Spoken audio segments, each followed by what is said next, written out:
Hello friends, welcome back to my channel. मैं हूं आपकी फ्रेंड वर्षा। आज की इस वीडियो में हम बात करेंगे आपके लिए एनटीए नेट कॉमर्स के कुछ इंपॉर्टेंट क्वेश्चंस की। ये क्वेश्चंस आपके एग्जाम के पॉइंट ऑफ व्यू से बहुत ही इंपॉर्टेंट हैं, तो इन क्वेश्चंस को हम डिस्कस करेंगे। वीडियो को लास्ट तक देखिएगा, आपको एक आइडिया लग जाएगा कि आपके एग्जाम में किस तरह के क्वेश्चन पूछे जाते हैं।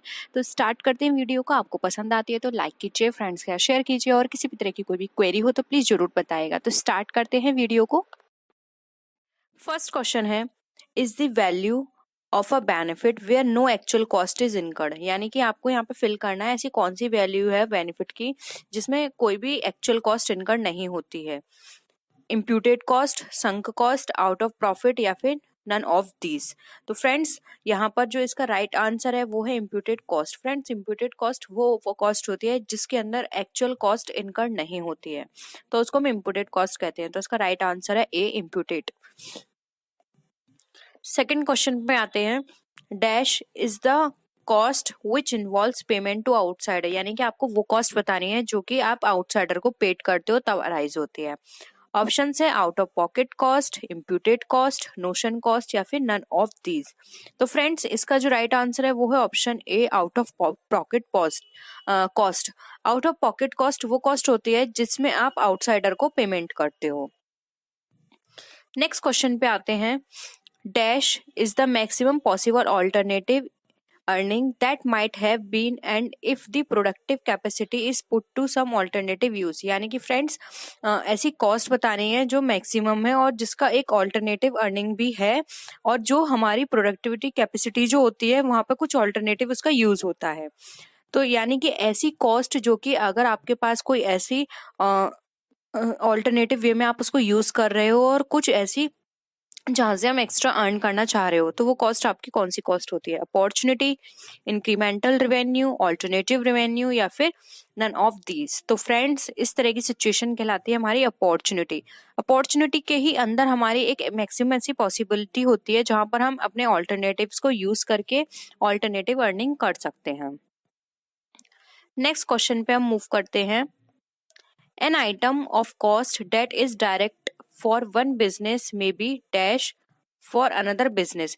यानी कि फ्रेंड्स ऐसे आइटम की कॉस्ट जो कि डायरेक्ट है एक बिजनेस के लिए और दूसरे बिजनेस के लिए वो क्या होगी। इंपॉर्टेंट होगी, डायरेक्ट होगी, इनडायरेक्ट होगी, या फिर नन ऑफ द अबव। बहुत सिंपल आंसर है फ्रेंड्स, आप इसको ऐसे ही कर सकते हैं कि यहाँ पे क्या लिखा हुआ है, एक बिजनेस के लिए वो डायरेक्ट है कोई भी कॉस्ट, तो फ्रेंड दूसरे बिजनेस के लिए वो इनडायरेक्ट ही होगी। ठीक है, अगर एक के लिए डायरेक्ट कॉस्ट है तो दूसरे के लिए हम इनडायरेक्ट ही होगी, क्योंकि एक को हम as a main component use करेंगे, दूसरे के लिए हम सेकेंडरी कंपोनेंट करके यूज करेंगे उसको। तो यहाँ पे हमारा ऑप्शन सी करेक्ट है। नेक्स्ट क्वेश्चन पे आते हैं, the total of all direct expenses is known as cost. यानी कि जो टोटल डायरेक्ट एक्सपेंसेस हैं वो हमारी किस कॉस्ट को में कहे जाते हैं, प्राइम, वर्क्स, प्रोडक्शन, या फिर नन ऑफ दीज। यानी कि फ्रेंड्स हमें डायरेक्ट एक्सपेंसेस के टोटल बताने हैं। तो फ्रेंड्स वो जो डायरेक्ट एक्सपेंसेस के टोटल के बाद जो शो की जाती है कॉस्ट वो हमारी कहलाती है प्राइम कॉस्ट। जो आपने आप स्टेटमेंट बनाते हो, कैश फ्लो स्टेटमेंट, तो वहां पर आप ये सारी चीजें लिखते हो। नेक्स्ट क्वेश्चन पे आते हैं, dash cost are partially fixed and partially variable in relation to output. यानी कि ऐसी कॉस्ट जो कि पार्शियली तो फिक्स्ड है और पार्शियली वेरिएबल है आउटपुट के रिलेशन में, तो वो कॉस्ट क्या कही जाएगी, वेरिएबल, फिक्स्ड, सेमी वेरिएबल, या बोथ ए एंड बी। तो फ्रेंड्स यहाँ पे ऑप्शन हमारा वेरिएबल, हम उसको वेरिएबल नहीं कहेंगे, हम उसको फिक्स्ड नहीं कहेंगे, ना ही हम उसको, ए और बी ऑप्शन हमारे ऐसे ही कट गए, तो उसको हम कहेंगे सेमी वेरिएबल कॉस्ट, क्योंकि ना तो वेरिएबल है और ना वो फिक्स्ड है, वो सेमी वेरिएबल है।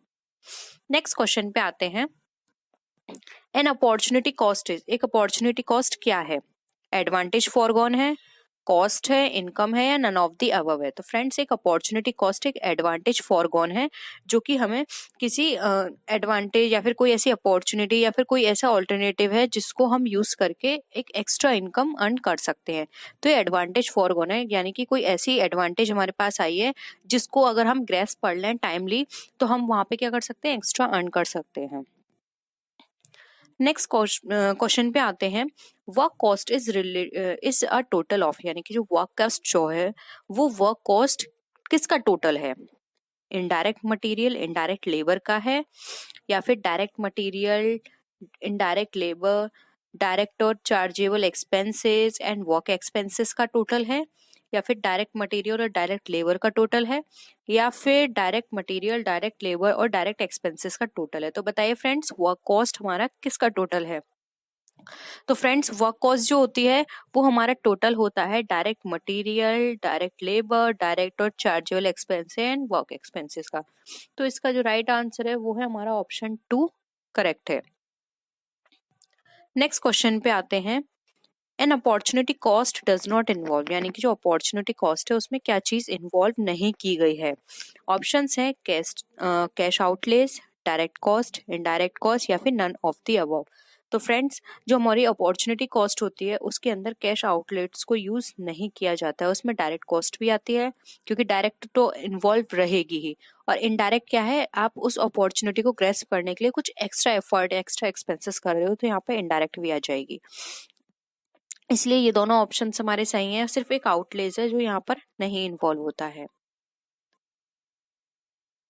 नेक्स्ट है variable cost changes dash with change in output, यानी कि जब आउटपुट में चेंज होगा तो वेरिएबल कॉस्ट में चेंजेस होंगे किस तरह के, प्रोपोर्शनेटली, इनवर्सली, डिसप्रोपोर्शनेटली या फिर समटाइम्स। तो फ्रेंड्स, यहाँ पर इसका आंसर है ए, जब भी आउटपुट में चेंज होंगे तो प्रोपोर्शनेटली वेरिएबल कॉस्ट में भी चेंजेस होंगे, क्योंकि उसका सीधा असर वेरिएबल कॉस्ट पे पड़ेगा। नेक्स्ट हम आते हैं फिक्स्ड कॉस्ट पर। फ्रेंड्स, यहाँ पे याद रखना है, यहाँ पे फिक्स्ड कॉस्ट पर यूनिट दे रखा है। अगर यहाँ पे फिक्स्ड कॉस्ट दे रखा होता तो इसका आंसर गलत अलग होता। Dash with increase in output, यानी फिक्स कॉस्ट पर यूनिट हमारी अगर आउटपुट में इंक्रीज हो रहा है तो क्या होगा, डिक्रीज, इंक्रीज, चेंजेस या समटाइम्स। तो friends, fix cost per unit जो है हमारी वो डिक्रीज रहेगी, तो ऑप्शन 1 हमारे यहाँ पे राइट आंसर है। नेक्स्ट है डेप्रिसिएशन इज डेस्ट एक्सपेंडिचर। डेप्रिसिएशन हमारा कैसा एक्सपेंडिचर है, फिक्स्ड, वेरिएबल, एडजस्टेबल या फिर सेमी वेरिएबल। तो फ्रेंड्स, डेप्रिसिएशन जो है हमारा वो हमारा सेमी वेरिएबल एक्सपेंडिचर है, ना ही ये हमारा फिक्स्ड होता है और ना ही ये वेरिएबल, ये चेंज होता रहता है, तो ये सेमी वेरिएबल है। नेक्स्ट क्वेश्चन पे आते हैं। Out of pocket cost involve payment to, यानी आउट ऑफ पॉकेट कॉस्ट में किसका पेमेंट इन्वॉल्व होता है, आउटसाइडर का, सेल्फ का, एम्प्लॉयज का या फिर नन ऑफ द अबव। तो friends, out of pocket cost जो है उसमें आउटसाइडर का पेमेंट इन्वॉल्व होता है, तो यहाँ पे ऑप्शन ए हमारा सही है। नेक्स्ट है added value is change in. Added value जो है वो चेंज होती है किसमें, मार्केट वैल्यू में, कॉस्ट में, इनकम में या फिर नन ऑफ द अबव। तो फ्रेंड्स, जो हमारी एडेड वैल्यू होती है वो हमारी चेंज होती है मार्केट वैल्यू के अंदर, तो यहाँ पे हमारा ऑप्शन ए सही है। नेक्स्ट आता है dash accounting is not only a positive science but also normative science because it includes techniques of budgetary control and standard costing and, यानी कि फ्रेंड्स, ऐसी अकाउंटिंग जिस जो पॉजिटिव साइंस नहीं है और ना ही नॉर्मेटिव साइंस है, और इसके अंदर बजटरी कंट्रोल और स्टैंडर्ड कॉस्टिंग की जो टेक्निक्स है उसको यूज किया गया है, तो कौन सी अकाउंटिंग है, फाइनेंशियल है, कॉस्ट है, बोथ ए एंड बी है या फिर नन ऑफ दीज है। तो फ्रेंड्स, इस तरह की अकाउंटिंग हमारी कॉस्ट अकाउंटिंग कहलाती है, जिसके अंदर हम कंट्रोल की बात करते हैं, स्टैंडर्ड कॉस्टिंग की बात करते हैं। नेक्स्ट क्वेश्चन पे आते हैं। Material control does not cover the following step. Material control जो है उसमें क्या क्या चीजों को इंक्लूड नहीं किया जाता, purchase of material, storing of material, issue of material या फिर प्रोडक्शन। तो फ्रेंड्स, मटेरियल कंट्रोल के अंदर हम जो कवर नहीं करते हैं वो हमारा होता है यहाँ पे प्रोडक्शन। प्रोडक्शन को हम यहाँ पर इंक्लूड नहीं करते हैं, जबकि ये सारी चीजें हमारी इसके अंदर कवर होती हैं। नेक्स्ट क्वेश्चन पे आते हैं। Material control aims at achieving effective, यानी मटेरियल कंट्रोल का एम होता है इफेक्टिवली अचीव करना, क्या, मटेरियल मैनेजमेंट को, quality control, accounting for material या फिर मटेरियल सप्लाई। तो फ्रेंड्स, मटेरियल कंट्रोल का एम होता है जो मटेरियल मैनेजमेंट है उसको अचीव करना, यानी कि जो मटेरियल है उसको मैनेज करके चलना, तो यहाँ पे हमारा ऑप्शन ए करेक्ट है। नेक्स्ट क्वेश्चन पे आते हैं।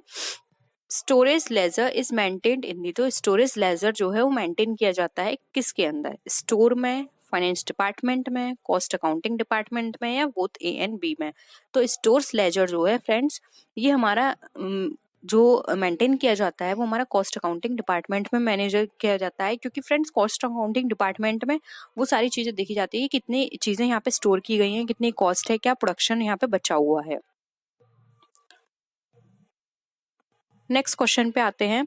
Stock verification sheets are maintain to record the results of, यानी कि स्टॉक वेरिफिकेशन शीट्स जो है वो किसके रिकॉर्ड को मेंटेन करती है, फिजिकल वेरिफिकेशन के, फाइनेंशियल कंट्रोल, फाइनेंशियल वेरिफिकेशन या फिर क्वालिटी वेरिफिकेशन। तो फ्रेंड्स स्टॉक वेरिफिकेशन जो हमारा रिजल्ट होता है, अगर हम बात करें तो ये फिजिकल वेरिफिकेशन का रिजल्ट होता है, क्योंकि उसके थ्रू ही हम स्टॉक को वेरीफाई कर सकते हैं अपने शीट्स के थ्रू।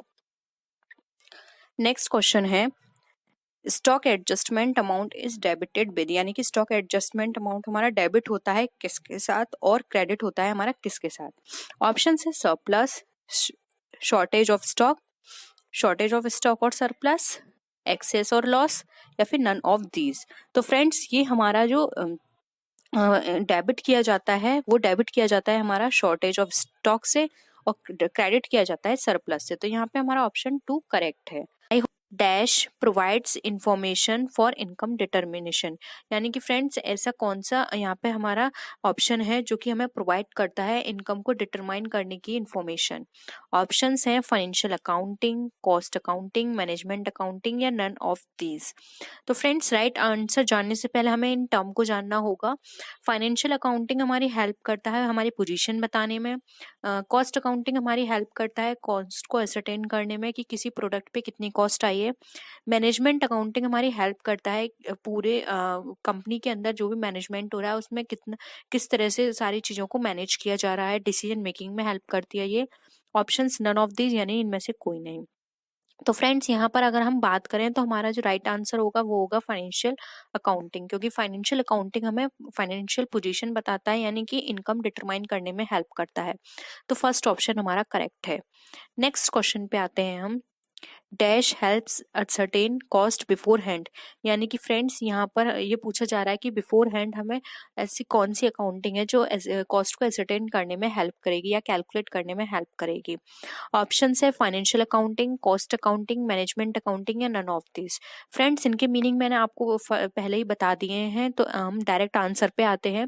इसका जो राइट आंसर है वो है ऑप्शन 2, जो कि है कॉस्ट अकाउंटिंग। कॉस्ट अकाउंटिंग हमारी हेल्प करती है कॉस्ट को एसरटेन करने में। नेक्स्ट क्वेश्चन पे आते हैं।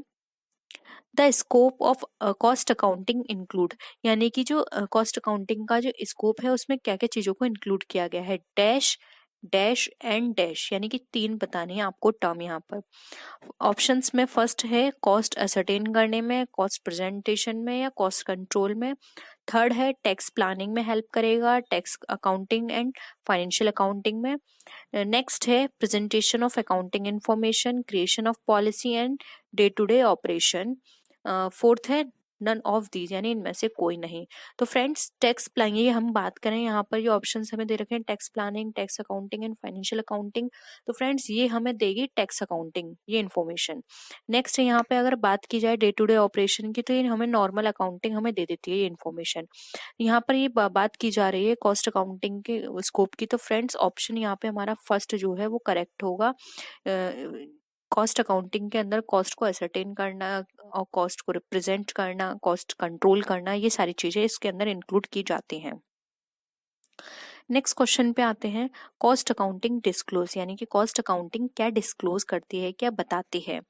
ऑप्शंस हैं the financial position, profit loss of a product, job और service, effect and impact of cost on business या फिर नन ऑफ दीज। तो फ्रेंड्स अगर हम कॉस्ट अकाउंटिंग की बात करें तो ये हमें फाइनेंशियल पोजीशन नहीं बताती, ये फाइनेंशियल पोजीशन बताती है हमें फाइनेंशियल अकाउंटिंग। ये हमें effect and impact of cost on business ये हमें नहीं बताती, ये हमें फाइनेंशियल अकाउंटिंग भी बता सकती है। नन ऑफ दीज, ये तो ऑप्शन बिल्कुल गलत है, तो ऑप्शन हमारा सेकंड यहाँ पर राइट होगा। ये हमें बताती है profit and loss of a product, job और सर्विस, यानी कि किसी प्रोडक्ट पे हमें कितना प्रॉफिट हो रहा है, कितना लॉस हो रहा है। नेक्स्ट क्वेश्चन पे अब हम मूव करते हैं। Dash is a postmortem of past cost, यानी कि कौन सी अकाउंटिंग हमारी पोस्टमार्टम है पास्ट रिकॉर्ड का। ऑप्शंस हैं financial accounting, cost accounting, both A and B या फिर नन ऑफ दीज। तो फ्रेंड्स यहाँ पर कॉस्ट अकाउंटिंग हमें पास्ट कॉस्ट जो होती है उसके बारे में कुछ नहीं बताती है, और यहाँ पर ऑप्शन ए बी भी हमारा गलत हो जाता है, और हमारा थर्ड फोर्थ भी ऑप्शन गलत है। राइट आंसर है हमारा फाइनेंशियल अकाउंटिंग, क्योंकि फाइनेंशियल अकाउंटिंग के अंदर फ्रेंड्स हमने पढ़ा था, फाइनेंशियल अकाउंटिंग के अंदर ये हमें क्लासिफाइंग, रिकॉर्डिंग, ये सब सारी चीजें करती हैं, फाइनेंशियल पूरी पोजीशन बताती है। और फ्रेंड्स फाइनेंशियल अकाउंटिंग के अंदर हम फाइनेंशियल स्टेटमेंट बनाते हैं, पूरी फाइनेंस की पूरी पोजीशन फाइंड आउट करते हैं। तो फ्रेंड्स किसी भी जगह की या किसी भी ऑर्गेनाइजेशन की जब हम पोजीशन निकालेंगे तो वहां पे क्या होगा, हमें सारे अकाउंट अच्छे से देखने होंगे, और जब हम सारे अकाउंट अच्छे से चेक करेंगे तो वहां पे पोस्टमार्टम होगा पास्ट कॉस्ट का भी। तो इसलिए फाइनेंशियल अकाउंटिंग हमारा यहाँ पर राइट आंसर है। नेक्स्ट क्वेश्चन पे आते हैं, dash aids in price fixation, यानी कि कौन सा यहाँ पर हमारा प्राइस फिक्सेशन में हेल्प करता है। Financial accounting, cost accounting, management accounting, या फिर नन ऑफ दीज। तो फ्रेंड्स यहाँ पर अगर हम बात करें प्राइस फिक्सेशन में, तो फाइनेंशियल अकाउंटिंग तो हमारी हेल्प करता है फाइनेंशियल पोजीशन में, फाइनेंशियल जो कितनी हमारी कॉस्ट निकल कर आ रही है ये देखने में। कॉस्ट अकाउंटिंग हमारी हेल्प करता है कॉस्ट को असरटेन करने में, ये सारा कॉस्ट से रिलेटेड होता है। मैनेजमेंट अकाउंटिंग हमारी मैनेजमेंट से रिलेटेड होता है, जिसमें देखा जाता है कि किस तरह से किसी भी चीज के लिए मैनेजमेंट किया जा रहा है, डिसीजन मेकिंग में हेल्प करेगी हमारी। नन ऑफ दीज हमारा ऑप्शन यहाँ पर ये तो बिल्कुल कट गया, मैनेजमेंट अकाउंटिंग फ्रेंड्स यहाँ पर नहीं होगा। तो यहाँ पे राइट आंसर माना जाएगा हमारा कॉस्ट अकाउंटिंग, क्योंकि फ्रेंड्स कॉस्ट अकाउंटिंग के अंदर अभी हमने पढ़ा था कि ये हमारी कॉस्ट को एसरटेन करने में हेल्प करती है, कॉस्ट कंट्रोल में हेल्प करती है। और फ्रेंड्स अगर ये हमारी कॉस्ट कंट्रोल में हेल्प करेगी तो प्राइस फिक्सेशन यहाँ पे अपने आप हो जाएगा। इसलिए फ्रेंड्स यहाँ पर हमारा राइट आंसर होगा बी, जो कि है कॉस्ट अकाउंटिंग। नेक्स्ट क्वेश्चन पे आते हैं हम। नेक्स्ट क्वेश्चन है, dash is the oldest branch of accounting, यानी कि फ्रेंड्स इसमें से बतानी है कि ओल्डेस्ट ब्रांच कौन सी है अकाउंटिंग की। फाइनेंशियल अकाउंटिंग है, कॉस्ट अकाउंटिंग है, मैनेजमेंट अकाउंटिंग है, नन ऑफ दीज।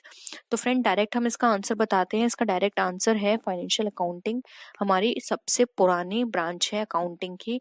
उसके बाद कॉस्ट एंड मैनेजमेंट अकाउंटिंग आई थी। नेक्स्ट क्वेश्चन पे आते हैं। नेक्स्ट क्वेश्चन है हमारा, dash includes financial and cost accounting, tax planning and tax accounting.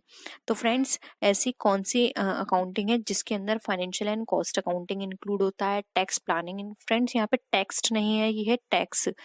Tax planning और टैक्स अकाउंटिंग हमारे यहाँ पे इंक्लूड होता है। तो फ्रेंड्स ऑप्शन है हमारे financial accounting, cost accounting, management accounting, या फिर नन ऑफ दीज।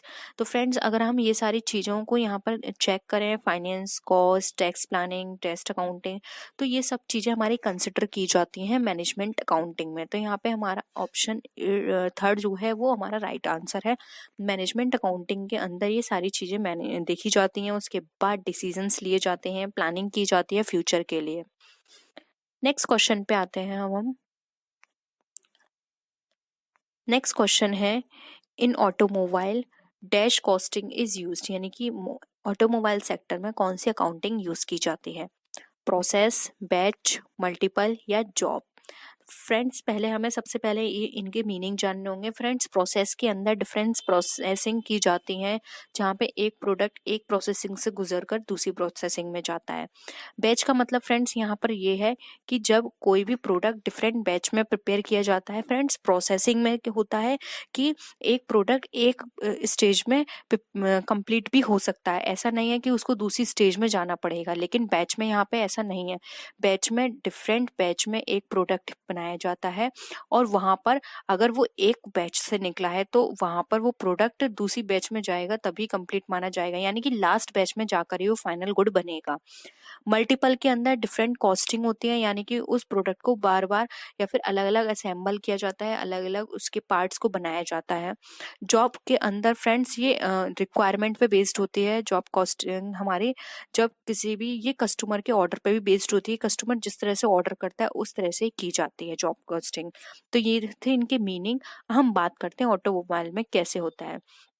तो फ्रेंड्स ऑटोमोबाइल में यहाँ पे इसका राइट आंसर होगा थर्ड, क्योंकि फ्रेंड ऑटोमोबाइल के अंदर क्या होता है, जब भी कोई भी व्हीकल बनता है तो डिफरेंट पार्ट्स में बनता है, जैसे कि एक पार्ट बन गया, दूसरा पार्ट बन गया, तीसरा पार्ट बन गया, उसका चौथा पार्ट बन गया, उसके बाद उसको पूरे सारे पार्ट्स बनने के बाद उसको असेंबल किया जाता है। तो यहाँ क्या हो गया, मल्टीपल कॉस्टिंग आ गई, क्योंकि डिफरेंट प्रोसेस से वो गुजरा है तो वहां पर उसकी क्या है, वो मल्टीपल वहां पर निकल कर आया, सारे कॉस्टिंग उसकी लगाई जाएगी, तब एक प्रॉपर कॉस्ट निकल कर आएगी। यहाँ पर आपके माइंड में फ्रेंड्स आ रहा होगा कि प्रोसेस भी इसका आंसर हो सकता था। फ्रेंड्स प्रोसेस इसका आंसर नहीं होगा, क्योंकि प्रोसेस में हमने बताया कि एक प्रोसेसिंग से गुजरने के बाद वो प्रोडक्ट फिनिश गुड्स बन सकता है। लेकिन फ्रेंड्स अगर हम यहाँ पर किसी मोटर व्हीकल की बात करें, तो अगर उसका एक पार्ट बनाया गया है तो जरूरी नहीं है एक पार्ट बनाने के बाद वो पार्ट हमारा यूजेबल हो। वो पार्ट हमारा तभी यूजेबल होगा जब वो लास्ट स्टेज तक पहुंच जाएगा। इसलिए यहाँ पर आंसर इसका मल्टीपल कॉस्टिंग राइट होगा। नेक्स्ट क्वेश्चन पे आते हैं, service costing is used in industries producing, यानी कि सर्विस कॉस्टिंग कहाँ पे यूज की जाती है इंडस्ट्री को प्रोड्यूस करने में।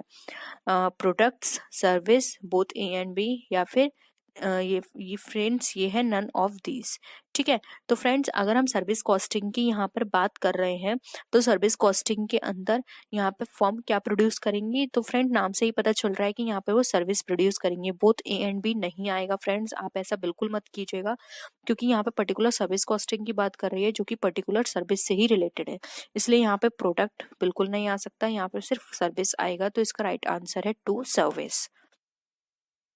नेक्स्ट आते हैं क्वेश्चन पे, dash costing is applicable to printers, यानी कि कौन सी कॉस्टिंग है जो कि हमारे प्रिंटर पे यहाँ पर फिट बैठेगी, या फिर हम बोल सकते हैं कि यहाँ पे हमारे प्रिंटर के लिए वाली कॉस्टिंग लगाई जाएगी। ऑप्शंस है प्रोसेस, बैच, मल्टीपल, या फिर जॉब। तो फ्रेंड्स यहाँ पर जो हमारा राइट आंसर होगा वो होगा हमारा मल्टीपल, क्योंकि फ्रेंड्स प्रिंटर में भी यही होगा कि डिफरेंट पार्ट्स बनाए जाएंगे, उसके बाद वो पूरा प्रिपेयर होगा। इसलिए यहाँ पर इसके लिए जो राइट आंसर होगा वो होगा हमारा मल्टीपल कॉस्टिंग। नेक्स्ट क्वेश्चन पे आते हैं हम, process costing is also known as dash costing, यानी कि जो प्रोसेस कॉस्टिंग जो है वो कौन सी कॉस्टिंग कही जाती है, continuous costing, batch costing, multiple costing, या जॉब कॉस्टिंग। तो फ्रेंड्स अभी हमने प्रोसेसिंग के मीनिंग की बात की थी, प्रोसेसिंग कॉस्टिंग क्या होती है, तो उसी से हम यहाँ पे इजीली पता कर सकते हैं कि इसका आंसर होगा हमारा वन, जो कि कॉन्टिन्यूस। अभी हमने बात की थी प्रोसेस कॉस्टिंग में कि एक प्रोसेसिंग होने के बाद दूसरी प्रोसेस में प्रोडक्ट जाता है, फिर वो तीसरी प्रोसेस में जाता है, फिर वो नेक्स्ट प्रोसेस में जाता है। तो यहाँ पे क्या है कि एक प्रोडक्ट बनने के बाद दूसरी प्रोसेस में जा रहा है, यानी कॉन्टिन्यूशन चल रहा है, इसलिए इसको हम कॉन्टिन्यूस कॉस्टिंग भी बोलते हैं। अब हम आते हैं नेक्स्ट क्वेश्चन पे अपने, operating costing is also known as, यानी कि ऑपरेटिंग कॉस्टिंग को और किस नाम से जाना जाता है। ऑप्शंस हैं सर्विस, बैच, मल्टीपल, जॉब। तो फ्रेंड्स ऑपरेटिंग कॉस्टिंग को जाना जाता है सर्विस के नाम से, क्योंकि ऑपरेटिंग के अंदर सर्विस दी जाती है, सर्विस कस्टमर के अकॉर्डिंग प्रोडक्ट को प्रिपेयर किया जाता है, इसलिए यहाँ पर जो इसका राइट आंसर है वो है सर्विस। हम आते हैं अनदर क्वेश्चन पे, जो कि हमारा 14 question, dash costing is a type और टेक्निक ऑफ कॉस्टिंग। तो फ्रेंड्स अगर आपने ऊपर हमने अभी डिफरेंट टाइप्स के मेथड्स पढ़े थे, तो आप उसी से अंदाजा लगा सकते हैं कि ऑप्शन है मार्जिनल, बैच, मल्टीपल और जॉब। यानी कि फ्रेंड्स ये तीनों हमारे क्या हैं, ये तीनों हमारे मेथड हैं, बैच भी, मल्टीपल भी और जॉब भी। सिर्फ एक मार्जिनल है जो कि हमारा टेक्निक और टाइप है। तो यहाँ पे आंसर हमारा क्या हो जाएगा, मार्जिनल। मार्जिनल हमारी एक टेक्निक है जिसको मार्जिनल कॉस्टिंग भी बोलते हैं, जबकि सारे जो ऑप्शंस हैं बैच, मल्टीपल एंड जॉब, ये हमारे मेथड हैं। नेक्स्ट क्वेश्चन पे आते हैं, जो कि हमारा आज की वीडियो का लास्ट क्वेश्चन है, cost accounting has been developed because of financial accounting, यानी कॉस्ट अकाउंटिंग को डेवलप क्यों किया गया, क्या कारण थे। फाइनेंशियल अकाउंटिंग पहले आई थी, उसके बाद आया था कॉस्ट अकाउंटिंग। तो फाइनेंशियल अकाउंटिंग आने के बाद ऐसे क्या कारण थे कि कॉस्ट अकाउंटिंग आई। ऑप्शंस हैं limitation, advantage, both A and B, या फिर नन ऑफ दीज। तो फ्रेंड्स हमारा इसका राइट आंसर है ए, लिमिटेशन। फाइनेंशियल अकाउंटिंग में बहुत सारे ऐसे लिमिटेशंस थे, जैसे कि फाइनेंशियल अकाउंटिंग में हमें पर्टिकुलर कॉस्ट पता नहीं चल पाती थी प्रोडक्ट की, इसलिए हमें कॉस्ट अकाउंटिंग लानी पड़े, एक पर्टिकुलर ऐसी अकाउंटिंग लानी पड़े जो जो पूरी तरह से फोकस करे सिर्फ कॉस्ट पे, कॉस्ट को कंट्रोल करे, कॉस्ट को फाइंड आउट करे, कॉस्ट को एसरटेन करे, और ये कैलकुलेट करे कि पर्टिकुलर प्रोडक्ट पे कितना प्रॉफिट एंड लॉस आ रहा है कॉस्ट में। तो फ्रेंड्स ये थी हमारी आज की वीडियो। आई होप आपको आज का प्रैक्टिस सेट पसंद आया होगा। अगर आपको आज का प्रैक्टिस सेट पसंद आया तो प्लीज़ वीडियो को लाइक कीजिए, अपने फ्रेंड्स के साथ शेयर कीजिए, और प्लीज़ अभी तक मेरे चैनल को सब्सक्राइब नहीं किया है तो इस चैनल को भी सब्सक्राइब कर लीजिए। और आप मेरे फेसबुक पेज और इंस्टा आईडी से भी कनेक्ट हो सकते हैं और अपनी किसी भी क्वेरी को वहाँ पूछ सकते हैं। और इस वीडियो में अगर आपको किसी भी तरह का कोई डाउट लगा हो तो आप नीचे कॉमेंट सेक्शन में ज़रूर लिखिएगा। तो फ्रेंड्स, नेक्स्ट वीडियो में हम फिर मिलते हैं और भी अच्छी वीडियोज़ के साथ। तब तक के लिए बाय बाय।